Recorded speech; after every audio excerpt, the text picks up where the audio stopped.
Hai pecinta tumbuhan, kali ini saya akan berkongsi 10 khasiat bunga telang. Pernahkah anda mendengar istilah bunga telang sebelum ini? Bunga telang atau nama saintifiknya Chitoria ternate merupakan sejenis bunga berwarna biru berasal dari keluarga Fabaceae. Tumbuhan ini boleh didapati di kawasan Asia, Afrika, Australia dan Amerika. Di Malaysia, bunga telang ini sering digunakan sebagai pewarna makanan terutamanya dalam pembuatan nasi kerabu. Warna yang terdapat pada nasi kerabu adalah warna yang diekstrak daripada bunga telang ini.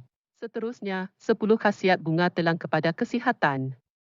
1. Mengurangkan paras gula di dalam darah. Di dalam satu kajian yang dijalankan ke atas haiwan, didapati bahawa ekstrak bunga telang mampu untuk mengawal paras gula di dalam darah. Kajian ini dijalankan ke atas haiwan diabetik dan didapati bahawa selepas 14 hari, paras gula di dalam darah haiwan tersebut turun secara signifikan. 2. Bersifat antimikrobial. Bunga telang didapati mampu untuk mengubati beberapa penyakit berjangkit.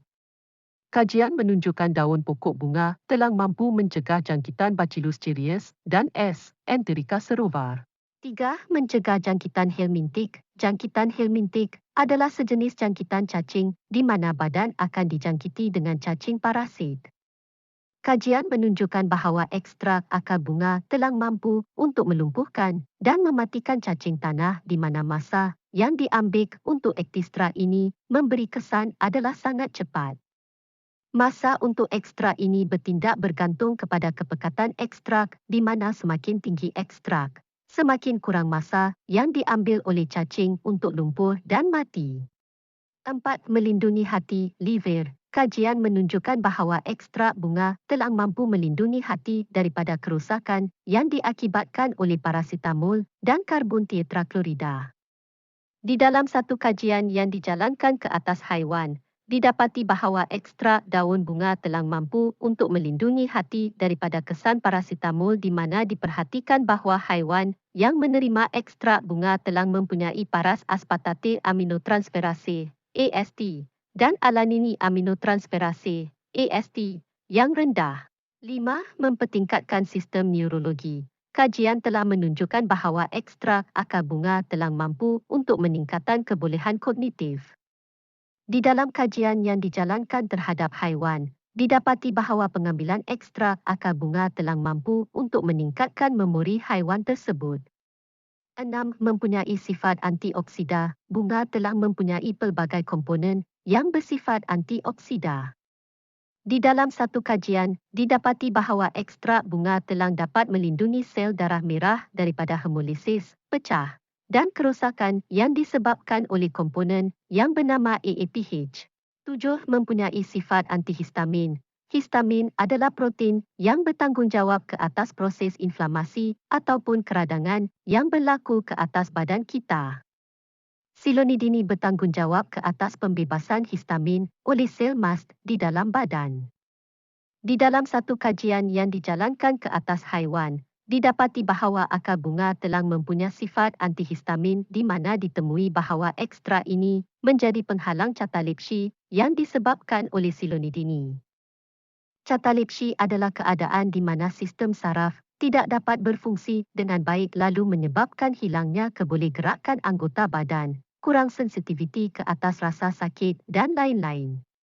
8. Menyembuhkan luka. Di dalam satu kajian yang dijalankan ke atas model haiwan, didapati bahawa ekstrak biji dan akar bunga telang mampu untuk menyembuhkan luka. Kajian menunjukkan ekstrak biji dan akar bunga telang apabila dimakan secara oral ataupun disapu sebagai ubat dapat menyembuhkan 3 jenis luka yang terdapat pada haiwan tersebut. 9. Mengubati patukan ular dan sengatan kalajengking. Negara India merupakan negara yang kaya dengan tumbuh-tumbuhan tradisional yang digunakan untuk tujuan perubatan tradisional. Di India, akar bunga telang digunakan di dalam perubatan tradisional mereka untuk mengubati pelbagai penyakit antaranya adalah untuk mengubati patukan ular dan sengatan kalajengking. Akar pokok bunga telang digunakan bersama ubat-ubatan tradisional yang lain untuk mengubati sengatan ini. 10. Baik untuk kitaran haid. Di negara Cuba, Hasil rebusan akar dan kelopak bunga telang dianggap sebagai pelancar kitaran haid. Bahagian akar dan kelopak bunga telang yang sudah dipanaskan akan dicampurkan dengan air putih dan diminum pada setiap petang. Amalan ini dipercayai boleh melancarkan kitaran haid dan mengejutkan rahim. Tuntasnya, terdapat pelbagai manfaat bunga telang ke atas kesihatan. Walaupun kebanyakan kajian dijalankan ke atas haiwan, namun keberkesanannya menunjukkan potensinya untuk diaplikasikan ke atas manusia. Walau bagaimanapun, jika anda telah disahkan menghadapi penyakit seperti penyakit kencing manis, darah tinggi, atau penyakit-penyakit lain, anda perlulah terus mengambil ubat yang diberikan dan mendengar nasihat daripada doktor. Diharapkan perkongsian khasiat bunga telang ini dapat memberikan gambaran yang ringkas berkenaan khasiat bunga ini kepada kesihatan manusia. Semoga bermanfaat kepada semua.